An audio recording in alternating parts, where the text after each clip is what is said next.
ഇന്നത്തെ നമ്മുടെ ധ്യാനത്തിനായിട്ട് 15-ാം സങ്കീർത്തനം 1-ാമത്തെ വാക്യം നമുക്ക് വായിക്കാം. യഹോവയെ, അങ്ങയുടെ കൂടാരത്തിൽ ആർ പാർക്കും? അവിടുത്തെ വിശുദ്ധ പർവ്വതത്തിൽ ആർ വസിക്കും? അസാധ്യമായ ഒരു കാര്യം സങ്കീർത്തനക്കാരൻ നമ്മുടെ മുമ്പിൽ അവതരിപ്പിക്കും. ദൈവത്തിൻ്റെ കൂടാരം, ദൈവത്തിൻ്റെ വിശുദ്ധ സ്ഥലം, അതായത് ദൈവത്തിൻ്റെ സന്നിധി. നമ്മളതിനെ സ്വർഗമെന്നും ഒക്കെയാണ് വിഭാവന ചെയ്യുന്നത്.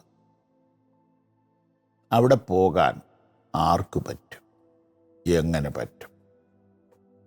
അതൊരു അസാധ്യമായ കാര്യമായിട്ടാണ് ഇരിക്കുന്നത്.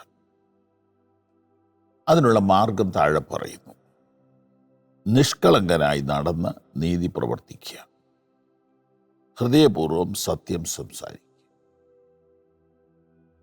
നാവുകൊണ്ട് പരദൂഷണം പറയാതിരിക്കുക, കൂട്ടുകാരനോട് ദോഷം ചെയ്യാതെയും കൂട്ടുകാരന് അപമാനം വരുത്താതെയും ഇരിക്കുക. ഇങ്ങനെയുള്ളവർക്കാണ് അവിടെ പ്രവേശനം. കൂട്ടുകാരനോട് ദോഷം ചെയ്യാത്തവൻ, വഷളനെ നിന്ദ്യനായി എണ്ണുന്നവൻ, യഹോവ ഭക്തന്മാരെ ബഹുമാനിക്കുന്നവൻ, സത്യം ചെയ്തിട്ട് ഛേദം വന്നാൽ മാറാത്തവൻ, തൻ്റെ ദ്രവ്യം പലിശയ്ക്ക് കൊടുക്കാത്തവൻ, കൈക്കൂലി വാങ്ങാത്തവൻ, ഇങ്ങനെയുള്ളവരാണ് സ്വർഗത്തിൽ പോകുന്നത് എന്നാണ് 15-ാം സങ്കീർത്തനത്തിൻ്റെ കണ്ടന്റ്, കാതൽ. ആര് സ്വർഗത്തിൽ പോകും? ഈ പറയപ്പെട്ട യോഗ്യതയുള്ളവർ പോകും. ഓക്കെ, ഇതാണ് പഴയ നിയമത്തിൻ്റെ സങ്കല്പം. എന്നാൽ പുതിയ നിയമം വന്നപ്പം നമ്മൾ അങ്ങോട്ട് പോകുകയല്ല, അവൻ ഇങ്ങോട്ട് വരിക. ഞാൻ തെറ്റിച്ച് പറയുകയില്ല, ശ്രദ്ധിച്ചിരിക്കണം ദയവായിട്ട്.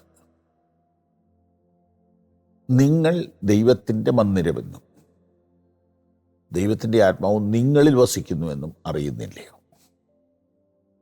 ദൈവത്തിൻ്റെ ആലയത്തിൽ ആര് പാർക്കുമെന്ന ചോദ്യം പഴയ നിയമഭക്തൻ ചോദിക്കുമ്പോൾ, പുതിയ നിയമഭക്തൻ പൗലോസ് അപ്പോസ്തലൻ വിശ്വാസികളോട് ചോദിക്കുകയാണ്: ദൈവത്തിൻ്റെ ആലയം നിങ്ങളാണ്. നിങ്ങളിലേക്ക് പരിശുദ്ധാത്മാവ് വന്ന് പാർക്കും, പിതാവും പുത്രനും വന്ന് പാർക്കും. അങ്ങനെ നിങ്ങളാണ് യഥാർത്ഥ ടെമ്പിൾ ഓഫ് ഗോഡ്. ഇങ്ങനെ ഒരു വലിയ മാറ്റം ഈ യുഗപരമായി സംഭവിച്ചിട്ടുണ്ട്. ഈ 15-ാം അധ്യായത്തിൻ്റെ ചിന്തയാണ് ഈ 2025-ലും മതങ്ങളിൽ, ലോകത്തിലുള്ള സകല മതങ്ങളുടെയും ചിന്തകളെ കോർത്തിണക്കിയാൽ ഇത് തന്നെയാണ്. ആര് പോകും സ്വർഗത്തിൽ? നിഷ്കളങ്കനായി നടന്ന് നീതി പ്രവർത്തിക്കുന്നവൻ, ഹൃദയപൂർവ്വം സത്യം സംസാരിക്കുന്നവൻ, നുണ പറയാത്തവൻ,